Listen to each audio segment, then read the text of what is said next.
Hello, good morning friends. Today we can discuss oxidation of aldehyde and ketone. Okay. First of all we can discuss the only oxidation of aldehyde then ketone. First of all हमें ये पता होना चाहिए कि oxidation के लिए कौन कौन से रिएजेंट यूज होते हैं. ओके यहाँ पे aldehyde एंड कीटोन में हमें ये तो पता है कि दोनों के अंदर एक ही फंक्शनल ग्रुप है, कार्बोनिल ग्रुप. तो हमको एक कॉन्सेप्ट ऐसा होगा दिमाग में कि इसके अंदर जो ऑक्सीडेशन होगा वो एक जैसा ही होगा.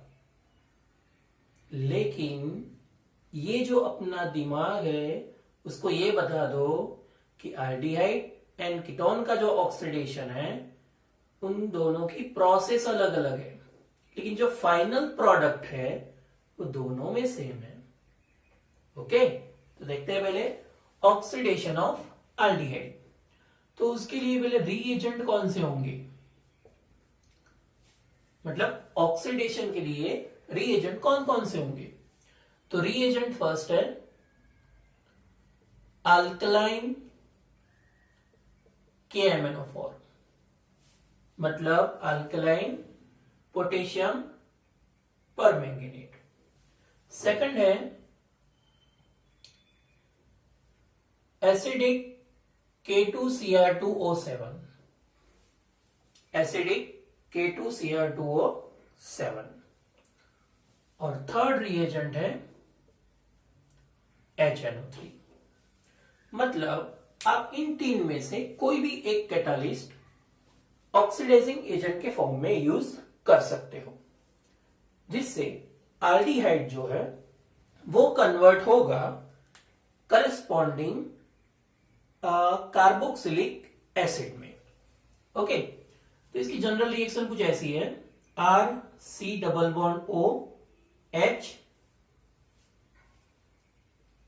क्या करना है हमें, ऑक्सीडेशन मतलब एडिशन ऑफ ऑक्सीजन. तो यहां पे हमें करस्पॉन्डिंग क्या मिलेगा, कार्बोक्सिलिक एसिड RC≡OH. ये है अपना aldehyde और ये है अपना कार्बोक्सिलिक एसिड. ओके तो ऑक्सीडेशन के लिए आप इनमें से कोई भी एक कैटालिस्ट यहां पे लिख सकते हो. जैसे कि मैं यहां पे लिख रहा हूं अल्कलाइन KMnO4. ओके चलो एक फर्स्ट एग्जांपल देखते हैं. यहां पे एग्जांपल नंबर 1, कोई भी एक कार्डियक का एग्जांपल लेते हैं, CH3C≡OH. ये है अपना इथेनॉल.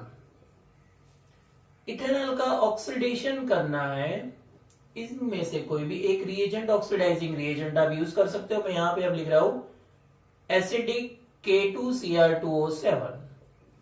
ओके तो यहां पे होगा क्या, ये जो कार्बोनिल ग्रुप है वो तो एज इट इज रहेगा, उसमें कोई चेंज नहीं होगा. लेकिन ये जो कार्बन हाइड्रोजन जो बॉन्ड है वो हाइड्रोजन रिप्लेस हो जाएगा OH से. तो यहां पे हमें प्रोडक्ट मिलेगी CH3C≡OH. आप देख सकते हो यहां पे कितना डिफरेंस है सिर्फ. ओके तो हमें करस्पॉन्डिंग क्या मिलेगा, इथेनोइक एसिड, या इसको बोल सकते हैं एसिटिक एसिड. एग्जाम्पल को ध्यान से देखो, कितने नंबर ऑफ कार्बन है, 2. जो फाइनल प्रोडक्ट बनी कार्बोक्सिलिक एसिड उसमें भी कितने कार्बन है, 2 कार्बन. इसका मतलब ये हुआ कि यहां पे नंबर ऑफ कार्बन इंक्रीज भी नहीं हो रहे या डिक्रीज भी नहीं हो रहे. जितने कार्बन हमारे aldehyde में है उतने ही कार्बन हमारी फाइनल प्रोडक्ट जो कार्बोक्सिलिक एसिड है उसमें है. ओके तो मतलब यहां पे जितने कार्बन aldehyde में होंगे उतने ही कार्बन कार्बोक्सिलिक एसिड जो फाइनल प्रोडक्ट है उसमें हमें देखने को मिलेगा. क्लियर. चलो एक एरोमेटिक एग्जांपल ले लेते हैं. एग्जांपल नंबर 2, बेंजीन की रिंग पे C≡OH. ये हो जाएगा अपना बेंज aldehyde. ये क्या है अपना बेंज aldehyde. इसका ऑक्सीडेशन एसिडिक K2Cr2O7 या फिर अल्कलाइन KMnO4 या फिर HNO3 के प्रेजेंस में। तो सेम प्रोसेस, यहां पे जो हाइड्रोजन है वो हाइड्रोजन की जगह पे क्या रिप्लेस होगा? हाइड्रोजन की जगह पे OH। मतलब आपको यहां पे दिख रहा है कि बेंजीन की रिंग पे C double bond O OH, तो ये हो गया अपना बेंजोइक एसिड। क्लियर है? और ये जो तीनों ऑक्सीडाइजिंग एजेंट है हमारे, वो स्ट्रॉन्ग ऑक्सीडाइजिंग एजेंट है। कैसे है? Strong oxidising agent. इसमें से आप कोई भी ऑक्सीडाइजिंग कैटालिस्ट यूज कर सकते हो आल्डिहाइड का ऑक्सीडेशन करने के लिए। तो इतना तो दिमाग में होना चाहिए कि जब स्ट्रॉन्ग ऑक्सीडाइजिंग एजेंट यूज करेंगे आल्डिहाइड के साथ, तब ऑलवेज हमें करस्पॉन्डिंग कार्बोक्सिलिक एसिड ही प्रोडक्ट मिलेगी। ओके, अब बात करते हैं कीटोन की। देखो यहां पे मैंने लिखा है स्ट्रॉन्ग ऑक्सीडाइजिंग एजेंट, मतलब माइल्ड ऑक्सीडाइजिंग एजेंट भी होगा ना। जो माइल्ड ऑक्सीडाइजिंग एजेंट है वो किसके लिए यूज होता है? तो वो भी आल्डिहाइड के साथ रिएक्ट करके करेस्पॉन्डिंग कार्बोक्सिलिक एसिड ही बनाएगा, लेकिन वो रिएजेंट अलग है। वो हम नेक्स्ट लेक्चर में देखेंगे, जिसके अंदर आपको ये पता चलेगा कि आपका जो आल्डिहाइड है वो कार्बोक्सिलिक एसिड में कैसे कन्वर्ट होगा। तो उसके लिए 2-3 एग्जांपल है। वो है one of them is a Tollens reagent है, ओके, फेलिंग रिएजेंट है, बेनेडिक्ट टेस्ट है। वो सारे जो है माइल्ड ऑक्सीडाइजिंग एजेंट के एग्जांपल्स है। ओके, तो हमें इतना पता होना चाहिए कि स्ट्रॉन्ग ऑक्सीडाइजिंग एजेंट है वो आल्डिहाइड को करस्पॉन्डिंग कार्बोक्सिलिक एसिड में कन्वर्ट करेगा। क्लियर? अब बात करते हैं कीटोन की। तो जब भी कीटोन का ऑक्सीडेशन होगा तो कीटोन वाइग्रियस कंडीशन में ही ऑक्सीडेशन करेगा। ओके, अगर कोई पर्टिकुलर कंडीशन नहीं होगी तो आल्डिहाइड की तरह कीटोन इजीली ऑक्सीडेशन नहीं कर पाएगा। क्लियर है? तो जब भी कीटोन का ऑक्सीडेशन करना है हमें, तब हमें वाइग्रियस कंडीशन देनी पड़ेगी, मतलब टेम्परेचर रखना पड़ेगा। क्यों? क्योंकि कीटोन के अंदर हमें बॉन्ड ब्रेक करना है, और बॉन्ड ब्रेक करने के बाद हमें फाइनल प्रोडक्ट मिलेगी कार्बोक्सिलिक एसिड। इसलिए यहां पे मिक्सचर ऑफ कार्बोक्सिलिक एसिड मिलेगा। देखते हैं एग्जांपल जिससे आपको समझ में आएगा। तो पहले इसकी बात करते हैं रिएजेंट की। यहां पे कौन से रिएजेंट यूज होंगे? तो जब कीटोन का ऑक्सीडेशन होगा तब उसके लिए रिएजेंट है chromic acid CrO3, chromium oxide. Okay, CrO3। तो यहां पे पहले जनरल एग्जांपल लिख देते हैं RC double bond O R। यहां पे मैं R डैश लिख रहा हूं जिससे आपको समझ में आएगा कि कहां पे R अटैच हो रहा है। तो जब इसका ऑक्सीडेशन होगा तो होगा क्या? यहां पे तो हमने देखा था कि हाइड्रोजन रिप्लेस हो रहा था OH से। क्लियर है? लेकिन यहां पे क्या होगा? तो यहां पे जो अल्काइल ग्रुप और कार्बन के बीच में, मतलब कार्बन कार्बन के बीच में जो बॉन्ड है वो ब्रेक होगा। क्या होगा? कार्बन कार्बन के बीच में जो बॉन्ड है वो ब्रेक होगा। तो हमें एक, ये जो है इसको मैं A पार्ट लिख रहा हूं और इसको मैं B पार्ट लिख रहा हूं, तो हमें 2 कार्बन प्रोडक्ट का मिक्सचर मिलेगा जो होगा कार्बोक्सिलिक एसिड के फॉर्म में। ओके, तो इतना जो है उसका कन्वर्जन कुछ इस तरीके से होगा RC double bond O OH। Okay, और ये एक जो कार्बन है वो भी कन्वर्ट होगा R डैश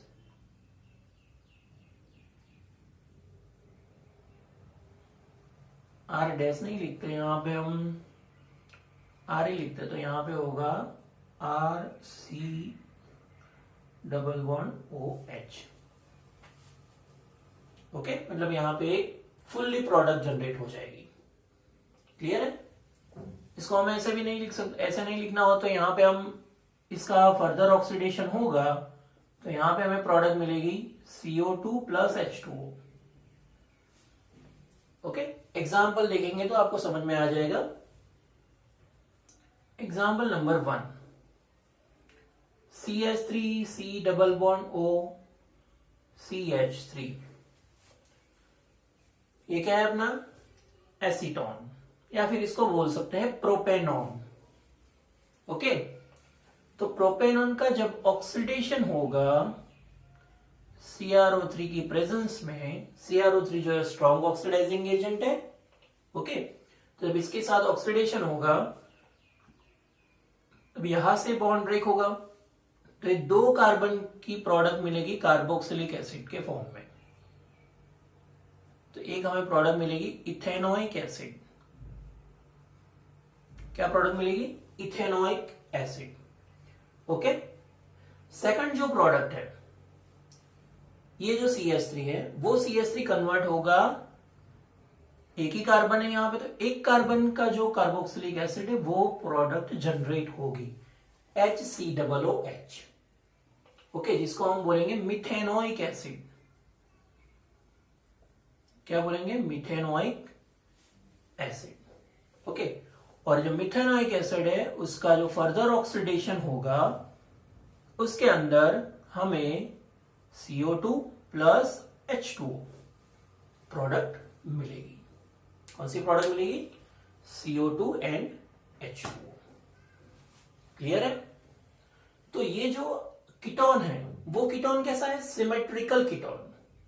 कैसा कीटोन है? सिमेट्रिकल। आप देख सकते हो कि C डबल बॉन्ड O के दोनों तरफ इक्वल नंबर ऑफ कार्बन है। यहां पे भी CH3 है, यहां पे भी CH3। तो आप यहां से बॉन्ड ब्रेक करो, यहां से बॉन्ड ब्रेक करो, तो दोनों प्रोडक्ट आपको सिमिलर मिलेगी, ethanoic acid and methanoic acid. Clear है? लेकिन जब ये सिमेट्रिक नहीं होगा, जब ये सिमेट्रिकल कीटोन नहीं होगा, तब हमें कहां से ब्रेक करना है बॉन्ड? तो वो बॉन्ड ब्रेक के लिए एक रूल्स है, और वो रूल्स को बोलते हैं पॉपऑफ रूल्स। ओके, तो पॉपऑफ रूल्स से हमें पता चलेगा कि रियल में कहां से बॉन्ड ब्रेक होगा, इस तरफ से या इस तरफ से, जब अनसिमेट्रिकल कीटोन होगा तब। क्लियर है? तो पहले इतना एक स्क्रीनशॉट ले लो, उसके बाद हम अनसिमेट्रिकल कीटोन का जो पॉपऑफ रूल्स है उसके बारे में डिस्कशन करेंगे। चलो देखते हैं पॉपऑफ रूल्स। ये किसके लिए है? अनसिमेट्रिकल कीटोन के लिए। तो जब भी अनसिमेट्रिकल कीटोन, अनसिमेट्रिकल जो कीटोन है उसका जब ऑक्सीडेशन होगा,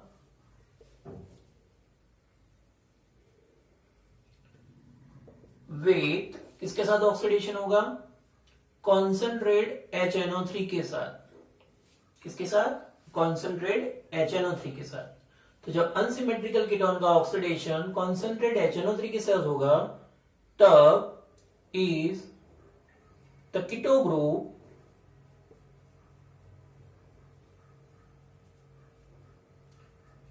attached with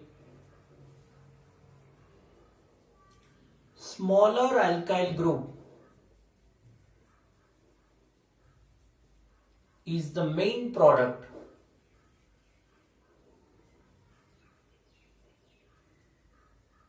corresponding carboxylic acid। Okay, तो देखते हैं एग्जांपल जिससे आपको समझ में आएगा। मैं यहाँ पे एग्जांपल ले रहा हूं, CH3 C double bond O CH2 CH3। तो ये एग्जांपल है ब्यूटेन 2 ऑन। किसका एग्जांपल है? Butane 2 on. पहले तो आपको ये पता होना चाहिए कि ये जो कीटोन है वो सिमेट्रिकल है या अनसिमेट्रिकल। तो आप देख सकते हो कि C डबल बॉन्ड O जो है उसके दोनों तरफ नंबर ऑफ कार्बन डिफरेंट है। यहां पे नंबर ऑफ कार्बन 1 है, यहां पे नंबर ऑफ कार्बन 2 है। तो इतना तो पता चलता है कि दोनों तरफ नंबर ऑफ कार्बन अगर डिफरेंट है तो उसको बोलेंगे अनसिमेट्रिकल कीटोन। क्या बोलेंगे? Unsymmetrical ketone. ओके, तो जब भी अनसिमेट्रिकल कीटोन की रिएक्शन कॉन्सेंट्रेट HNO3 के साथ होगी, मतलब उसका ऑक्सीडेशन होगा, तब दो पॉसिबिलिटीज है। मैं दोनों पॉसिबिलिटीज आपको यहां पे दिखाऊंगा और फिर बाद में आपको पता चलेगा कि मेन प्रोडक्ट कौन सी थी। क्यों? क्योंकि देखो यहां पे फर्स्ट ऑफ एक क्लीवेज यहां से पॉसिबल है। ओके, ये जो क्लीवेज है उसको मैं बता रहा हूं ए क्लीवेज। कौन सा क्लीवेज है ये? ए क्लीवेज। और दूसरा क्लीवेज यहां से होगा, इसको हम बोलेंगे बी क्लीवेज। ओके, तो फर्स्ट हम यहां पे लिखेंगे ए क्लीवेज और यहां पे हम लिखेंगे बी क्लीवेज।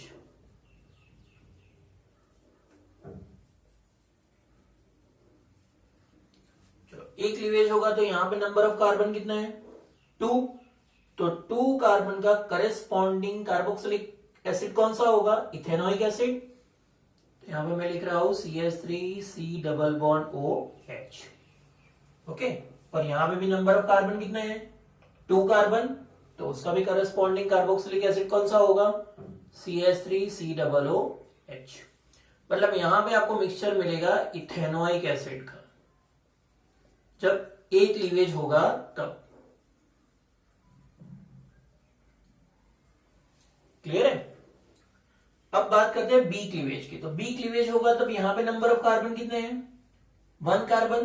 तो 1 कार्बन का करेस्पॉन्डिंग कार्बोक्सिलिक एसिड कौन सा है? Methanoic acid.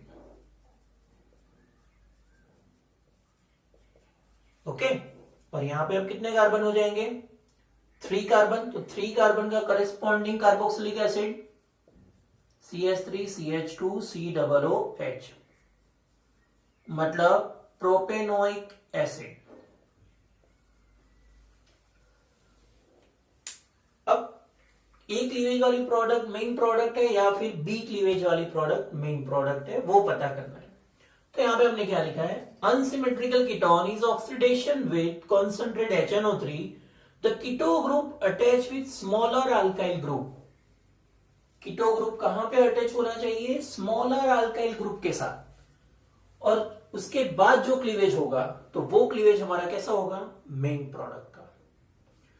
तो यहां पे ए क्लीवेज जो आपको दिख रहा है उसके अंदर ये जो कीटो ग्रुप है, मतलब कार्बोनिल ग्रुप है, वो carbonyl group smaller alkyl group के साथ अटैच है। ओके, मैं आपको राउंड ऑफ करके दिखा रहा हूं तो आपको समझ में आएगा। ये अपना कीटो ग्रुप है, तो कीटो ग्रुप अगर ए क्लीवेज होगा तो keto group smaller alkyl group के साथ अटैच है। यहां पे नंबर ऑफ कार्बन 1 है, यहां पे नंबर ऑफ कार्बन 2 है। ओके, तो ए क्लीवेज वाली ये जो प्रोडक्ट होगी उसके अंदर keto group attach with smaller alkyl group, that means the A cleavage is the main product.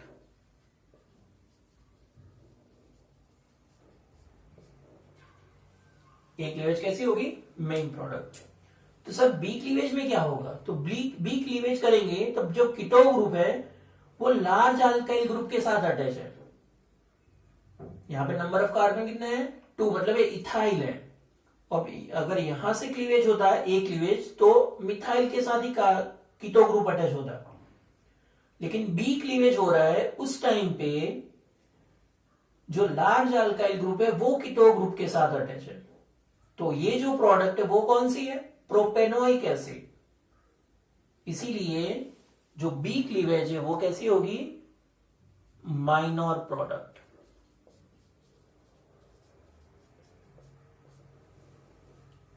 समझ में आ रहा है सबको? ओके, एक और एग्जांपल भी देखते हैं जिससे आपको कोई भी डाउट नहीं रहेगा इसके अंदर।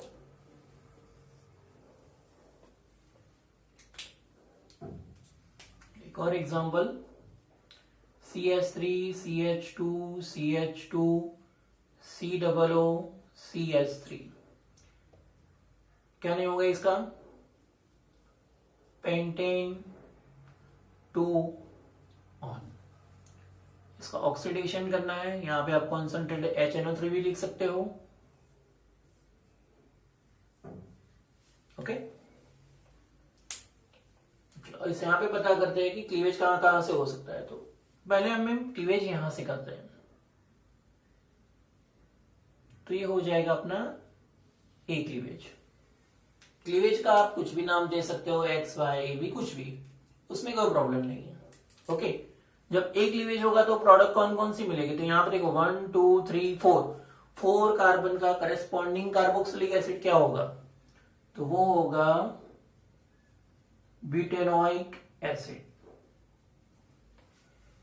Butanoic acid. ओके, उसके साथ दूसरी प्रोडक्ट क्या मिलेगी, तो यहाँ एक क्लीवेज होता है, यहाँ पे नंबर ऑफ कार्बन कितने हैं 1, तो उसके लिए प्रोडक्ट क्या होगी, करस्पॉन्डिंग 1 कार्बन का कार्बोक्सिलिक एसिड, मतलब मिथेनोइक एसिड।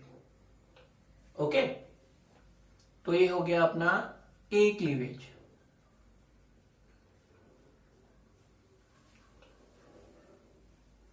सबको आई थिंक समझ में आ रहा है। अब बात करते हैं बी क्लीवेज, तो बी क्लीवेज कहां पे होगा, यहां पे होगा।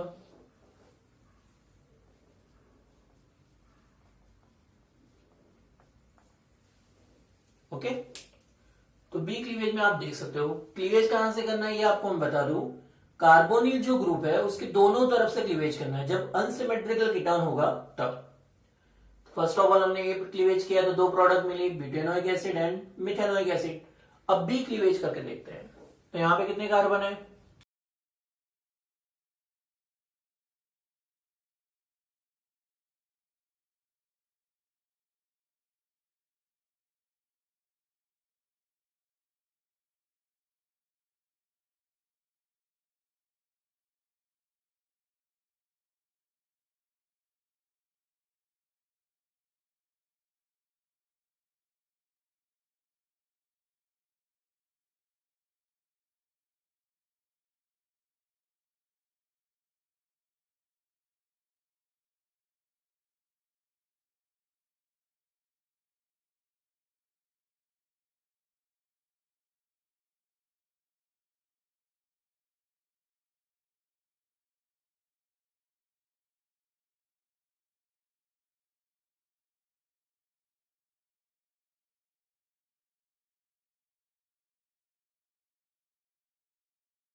कि पॉपऑफ रूल्स है क्या। ओके, यहां पे मैं राउंड अप कर देता हूं कि स्मॉलर अल्काइल ग्रुप कहां पे है। क्लियर है, तो oxidation of RD and ketone में ये 2 चीजें हमें कंपलसरी याद रखनी पड़ेगी, और ये जो पॉपऑफ रूल्स है वो कई बार एग्जाम में भी पूछा जा चुका है, तो इस पे थोड़ा ज्यादा फोकसिंग करेंगे, और 2 एग्जाम्पल आई थिंक आपके लिए इनफ है, और आप और प्रैक्टिस भी कर सकते हो इसके लिए घर पे भी। ओके, तो मिलते हैं नेक्स्ट लेक्चर में, तब तक के लिए गुड बाय।